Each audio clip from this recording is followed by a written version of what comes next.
A palavra de hoje chama a justiça e o tribunal de Cristo.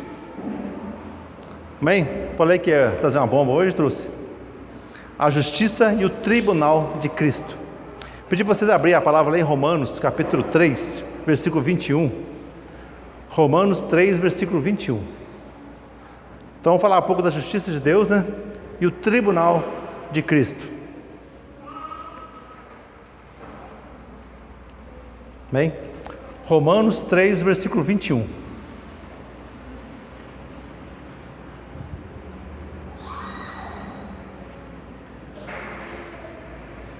Pode ler? Está assim: mas agora se manifestou sem a lei a justiça de Deus, tendo o testemunho da lei e dos profetas, isto é, a justiça de Deus pela fé em Jesus Cristo, para todos e sobre todos os que creem, porque não há diferença, porque todos pecaram e destituídos estão da glória de Deus, sendo justificados gratuitamente pela sua graça, pela redenção que há em Cristo Jesus, ao qual Deus propôs para propiciação pela fé no seu sangue, para demonstrar a sua justiça pela remissão dos pecados dantes cometidos, sob a paciência de Deus, para a demonstração da sua justiça deste tempo presente, para que ele seja justo e justificador daquele que tem fé em Jesus. Amém? Glória a Deus. Então aqui neste mundo temos muitas injustiças, bandidos sendo soltos e trabalhadores sendo presos. Não é isso que está acontecendo hoje? Mas essa justiça sempre existiu, desde a época de Caim e Abel, primeiro a morrer, a ser assassinado ainda, Abel. Foi uma injustiça do próprio irmão. Deus aceitou a oferta de Abel e não aceitou a de Caim. Caim, com inveja, ciúmes, foi lá e assassinou o irmão. Então a injustiça sempre existiu. E hoje nós vemos que está cada vez pior. Cada vez pior, assim como diz a palavra de Deus falando nos fins dos tempos, como estaria as coisas nos fins dos tempos, né? Muitos e bárbaros crimes são praticados nas caladas da noite, às escondidas, no anonimato, e os culpados raras vezes ficam impunes neste mundo.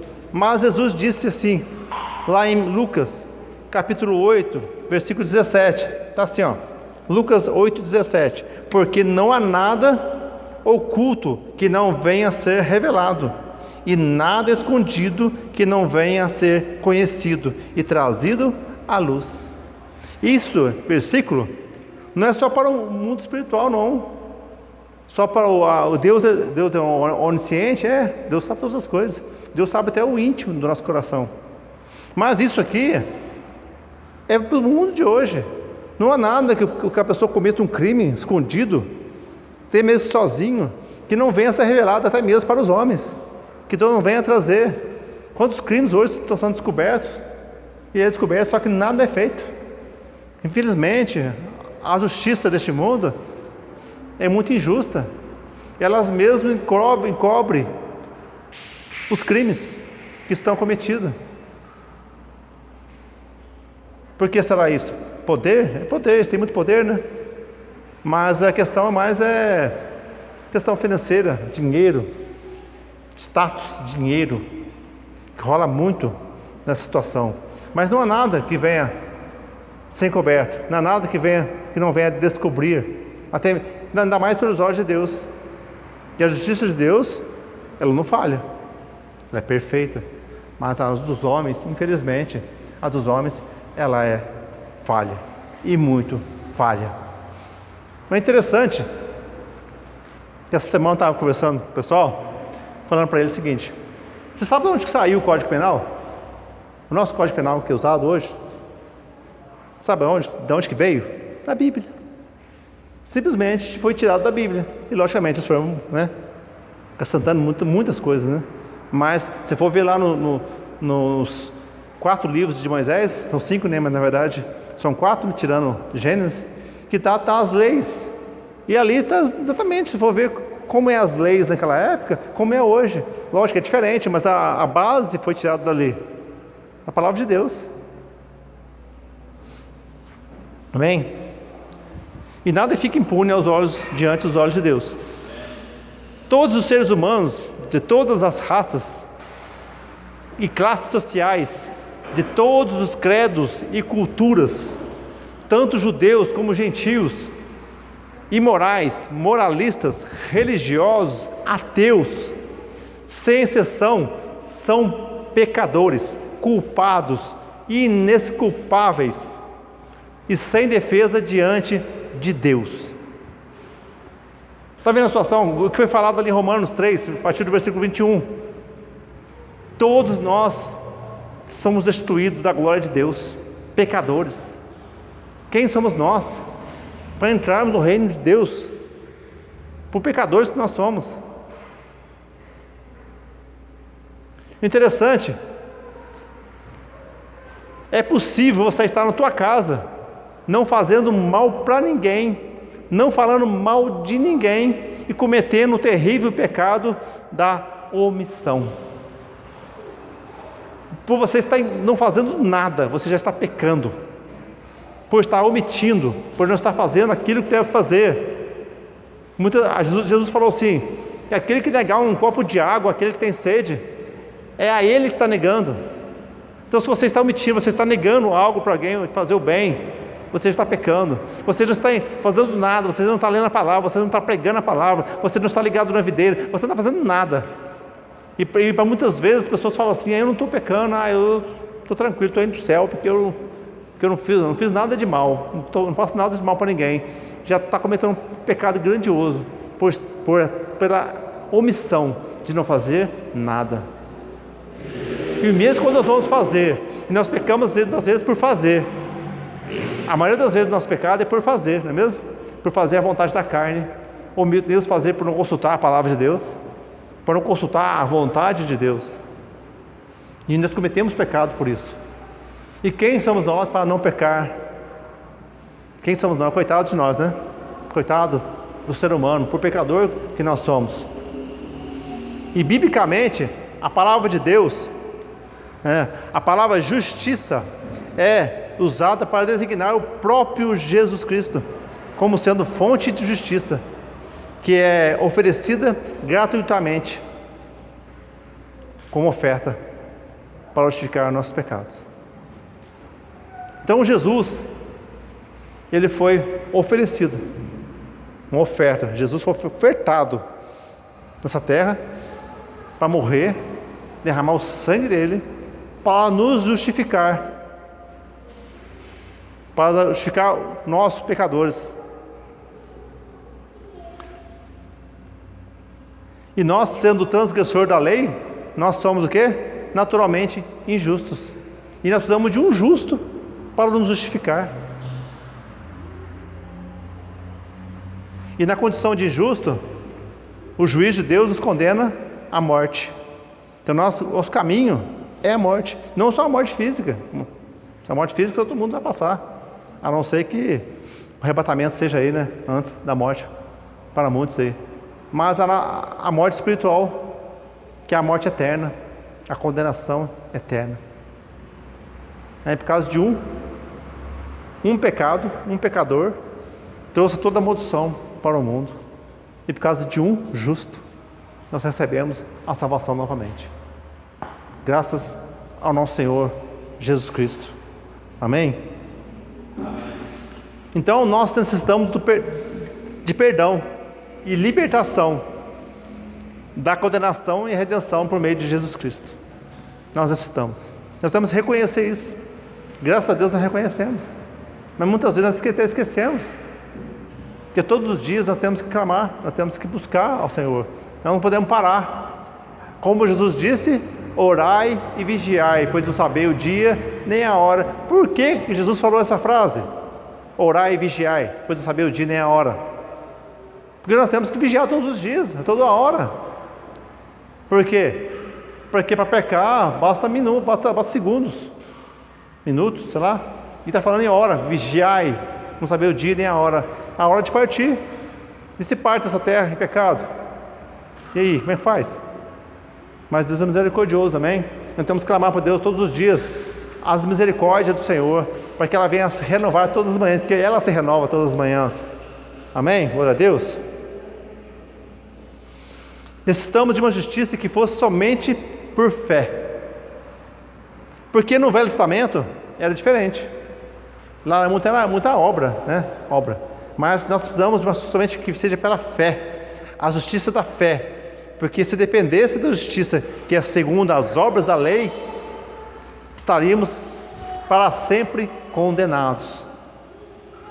Então, como Jesus disse, a salvação é pela graça, não pelas obras. Mas as obras te mostram aquele que está salvo, aquele que tem fé. Como é que você pode ter fé e não ter obras? Não tem jeito. Então a salvação é pela fé. Mas aquele que tem fé, que crê em Jesus, que tem uma vida reta, aquele que ora, que vigia, aquele que faz isso, ele tem obras. Porque há uma justiça. Vai haver um tribunal. E lá no tribunal, todos os detalhes vão estar lá. Tudo. Amém? E quem poderia ser salvo no Velho Testamento? Por acaso, sangue de cordeiros, sangue de bodes, poderiam salvar? Jamais. Como faziam, né? Derramavam sangue de cordeiros, de bodes, para a expiação dos pecados. Uma vez por ano eles faziam isso. O cara pecava o ano inteiro. Aí uma vez por ano ele pegava um carneirinho lá, o melhor que ele tinha lá, o sem defeito. Inclusive até levava para a casa deles, esse cordeirinho de um ano. Convivia lá uns dias lá com o cordeirinho, para criar amor no cordeirinho. Depois levava para o sacrifício e ele mesmo sacrificava o cordeiro. É isso que eles faziam. E você acha um sangue de cordeiro vai tirar o pecado? Não. Eles necessitavam de um Salvador. Todo aquele povo, 4.000 anos, desde Adão até Zacarias, até Jesus, né? Todos necessitavam de um Salvador. E havia uma promessa ali, feita, que viria o Messias para salvar, um rei eterno. Várias formas, né, que descrevia o Messias. Só que aquele povo pensou que ia vir um rei poderoso para salvar eles das mãos dos romanos, ou para salvar eles das mãos da Nabucodonosor, para salvar eles da mão dos persas, para salvar eles dos inimigos. Mas quem é o nosso inimigo? Nosso inimigo é o Satanás. Não é o vizinho, não, aquele que te fala mal de você, aquele que faz mal para você lá. Não é ele que é teu inimigo, não. Satanás que é teu inimigo. Ele que usa o teu vizinho para fazer mal para você. Vão amar o vizinho e vão derrotar Satanás. E Jesus veio e derrotou Satanás naquela cruz, derramando sangue precioso, perfeito, sendo perfeito. Ele veio, conforme ele prometeu, pelos profetas do Velho Testamento. Glória a Deus por isso, amém? Por isso, Deus planejou um caminho melhor e viável para nós, que não é um atalho para cumprir a lei. Que é esse caminho? Deus preparou o caminho, não é atalho. Lá fala em João 14, versículo 6, né? Jesus disse, Ele é o caminho, a verdade, a vida, e ninguém vai a Deus, ao Pai, a não ser por Jesus. Então Jesus é o caminho. Não há outra forma, é fé em Jesus Cristo. E aí, a partir daí que você tem fé em Jesus Cristo, fazer a obra. Porque haverá um tribunal justo, um tribunal de justiça. Deus é tão maravilhoso, que Ele ainda, né, mandou Jesus Cristo para morrer na cruz por nós, e depois deixou para nós quem? O Espírito Santo. Deixou. Porque se for analisar, antes de Pentecoste, a situação dos apóstolos, daquele povo todinho, havia ali 120 pessoas mais ou menos numa sala, orando, louvando a Deus, e morrendo de medo de sair para fora, com medo de morrer, porque a perseguição que ia haver entre eles. Eles sabiam que o Mestre Jesus morreu, ressuscitou, mas ia vir embora. Mas mesmo assim, eles ficaram com medo. Eles não saíam para fora para enfrentar o povo. Mas aí veio o que? Pentecostes. Veio o Espírito Santo, batizou todos ali com dons espirituais, enchendo ele do Espírito Santo. Aquele povo saiu dali, fervendo, disposto a morrer pela igreja. Disposto a morrer pela igreja. E você, está disposto a morrer pela igreja? Vou falar uma coisa para vocês. Sabia que tem gente que já disse que está disposto a morrer pela igreja? E hoje não vem na igreja com medo de morrer? Já viu? Não vem na igreja, não vou porque é por causa do coronavírus. Não vou porque tem medo de pegar o coronavírus e morrer. Ah, tá, mas você não morreu pela igreja? Agora você não vai na igreja porque tem medo de morrer? Aqui é o lugar, morra na igreja. Morre na igreja. Aqui é o lugar de você morrer. Morra para o mundo. E se Deus te levar também, glória a Deus. Vamos para o céu, vamos para o reino de Deus. Que maravilha, morrer pela igreja. Não é fácil, não é mesmo? Mas eu tenho que estar disposto, assim como os apóstolos, após o Pentecostes, estavam dispostos a morrer pela igreja. Isso é o Espírito Santo. E muitos dizem aí, eu já vi muitos pregadores dizer que quando houver o arrebatamento da igreja, o Espírito Santo vai subir junto. Coitado de quem ficar aqui se for assim, mas não vai. A palavra diz que aquele que detém o anticristo, né, não é o Espírito Santo, é a igreja. Porque se for o Espírito Santo, aí o Espírito Santo sobe. É daquele que ficar aqui sem o Espírito Santo. Vai entregar a alma para Satanás, recebendo a marca da besta, mas não, é a igreja. E o Espírito Santo continua aqui. Porque coitado de nós sem o Espírito Santo, para nos direcionar, para nos culpar, porque quando nós erramos, não dói na consciência. Quando você comete um erro, um pecado, não dói na consciência? É o Espírito Santo te incomodando. Quando você precisa passar por uma situação complicada, pelo nome de Jesus, quem te dá força para você passar por aquela situação? O Espírito Santo. Para você não negar Jesus Cristo, quem vai te dar força para você não negar Jesus Cristo? É o Espírito Santo. Glória a Deus pelo Espírito Santo nas nossas vidas. Por isso nós temos que ser cheios do Espírito Santo. Porque existem vários níveis de Espírito Santo. Tem aquele que tem o Espírito Santo, aquele que tem um pouco de Espírito Santo, aquele que tem muito Espírito Santo, aquele que está cheio do Espírito Santo e aquele que está transbordando do Espírito Santo. Então você vê que tem níveis de Espírito Santo? Então nós temos que chegar ao nível de transbordar. Não cabia mais o Espírito Santo aqui. Aí você pensa transbordar, você vai passando, você vai transbordando o Espírito Santo. Glória a Deus. É isso nós temos que buscar. Todos nós, eu também. Transbordar do Espírito Santo. Em nome de Jesus. Falando agora sobre o tribunal de Cristo. A Bíblia diz que no dia do juízo, quando o Senhor da glória assentar-se no trono para julgar, os livros serão abertos, nós seremos julgados segundo o que tiver escrito nos livros. Sabia que existem vários livros? Até em Salmos fala de livros, vários livros. E tem um mais importante de todos, que é o livro da vida, o livro do Cordeiro. Eu acredito que seja aquele que fala em Apocalipse, que é aquele que é digno de abrir o livro. Esse é o mais importante, porque aquele que chega com o nome escrito nesse livro está salvo. Mas existem outros livros que está escrito cada detalhe que você fez nessa terra, detalhe que você fez, até pensamentos. Tudo que falamos, tudo que fizemos, deixamos de fazer, tudo que pensamos está escrito nestes livros. Eu não lembro agora quantos livros são, mas é bastante livro. Está escrito tudo, detalhes por detalhe.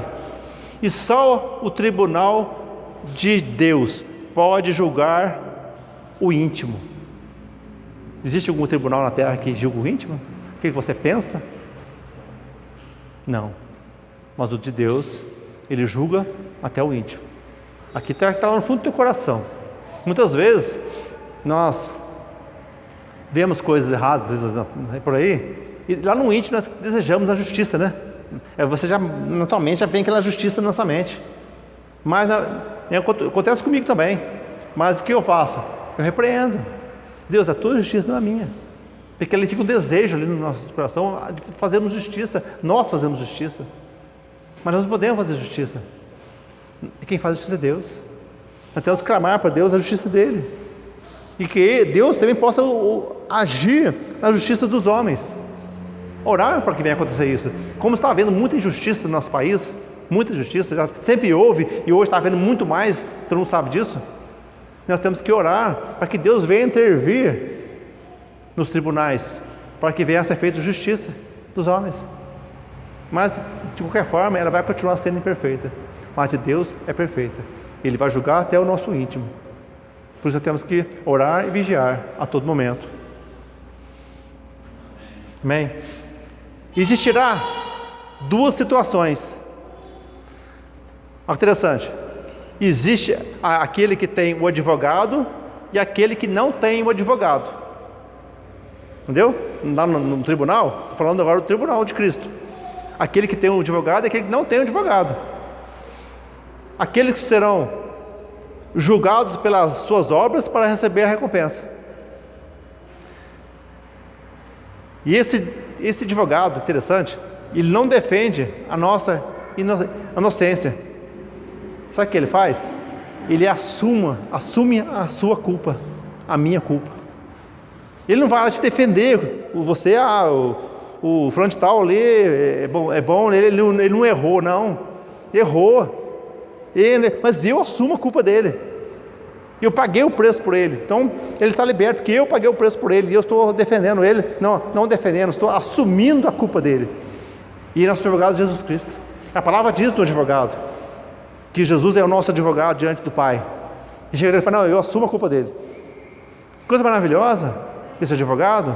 O advogado que, de graça, você não precisa pagar nada. Ele já pagou. Ele já pagou o preço com o sangue dele. Por você, por mim. Coisa maravilhosa.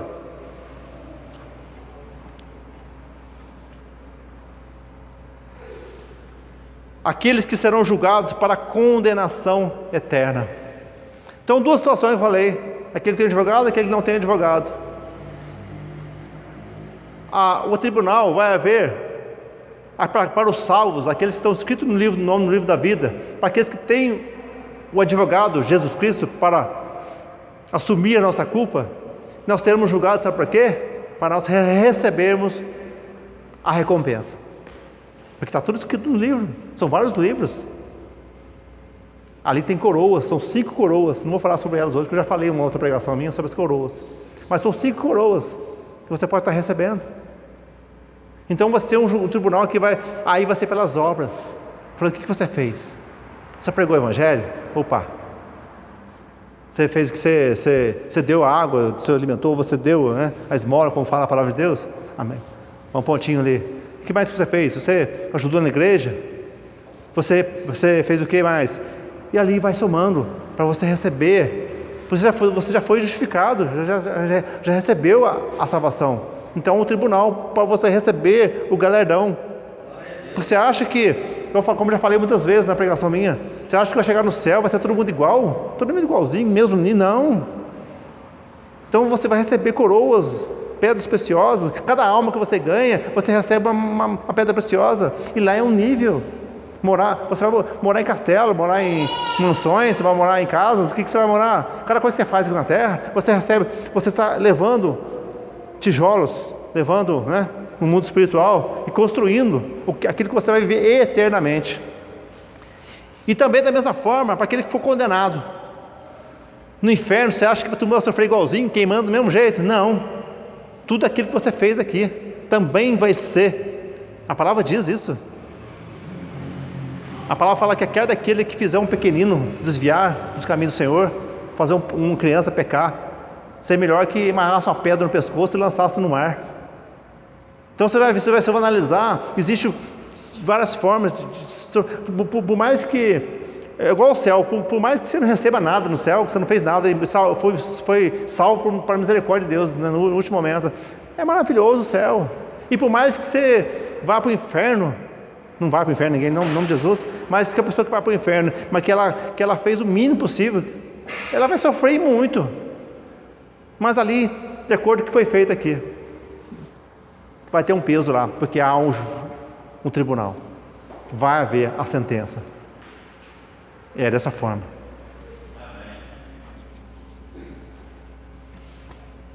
E Jesus é o único advogado. Só Ele é mediador entre Deus e os homens. Só Ele é o caminho para o Pai. Só Ele é a porta do céu. Só Ele pode nos dar vida eterna. Só Ele pode nos perdoar. Só Ele pode nos dar vitória em nossa causa, e não há outro. Agora eu vou falar para vocês, igreja.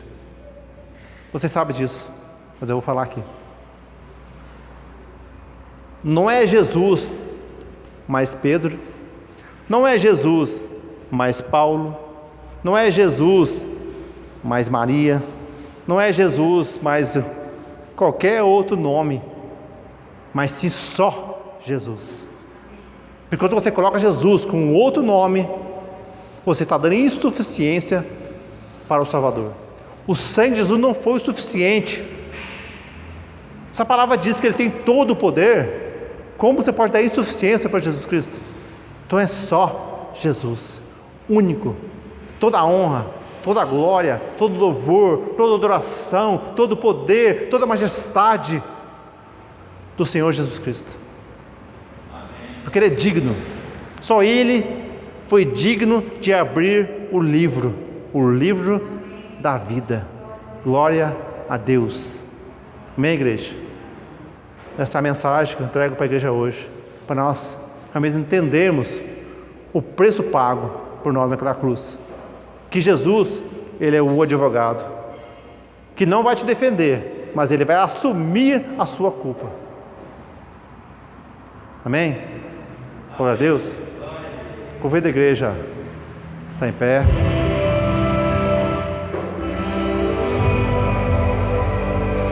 Glória a Deus. Glória a Deus. Santo és o teu nome, Senhor. Glória te damos, ó Pai, porque Tu és santo. Tu és santo. Tu és santo. Deus maravilhoso, Deus o Todo-Poderoso. E Tu és digno, Senhor Jesus Cristo. Tu és digno de abrir o livro. Tu és digno de toda a honra, glória, louvor, adoração, todo o poder, toda a majestade é Tua, Jesus Cristo. Oh, receba a sua adoração, receba o seu louvor, receba, Senhor, o seu sacrifício vivo de estar aqui te buscando, Senhor Jesus. Eis aqui a Tua igreja, Senhor. Eis aqui, ó Pai, a Tua noiva, Senhor Jesus. Possamos manter firmes, mantermos fiéis a Ti, Jesus Cristo, que Tu és o nosso noivo. E somos fiel a Ti, Senhor Jesus, e possamos manter fiel até o último dia das nossas vidas, até o dia do arrebatamento. Oh, Espírito Santo de Deus, ajude, Espírito Santo de Deus. Quem somos nós sem a Tua presença, Espírito Santo? Nos enche a Tua presença, Espírito Santo. Nos enche, Espírito Santo. Receba, Espírito Santo. Receba em nome de Jesus. Seja cheio do Espírito Santo. Enche, Espírito Santo. Oh, glória a Deus.